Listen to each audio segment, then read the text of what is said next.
Okay, so this is video number 8, and we're going to dive straight in and talk about meta optimization. So this is the description that is going to show up on the search engines. So just like the title optimization video beforehand, this is what people are going to see in this search engine when they search the internet for a specific keyword.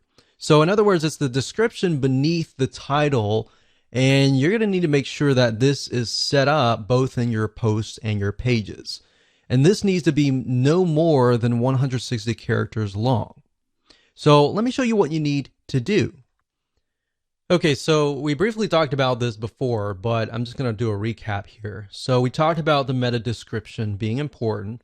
So for images, like I showed you with the image optimization, that's why the description is crucial, because if they're appearing in the image search engine, it will actually appear with that description and that title.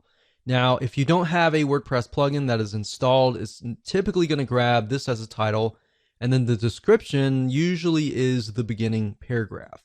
So for congruency's sake, you want to make sure that's why the keyword needs to be in the title, the first headline here, and the description.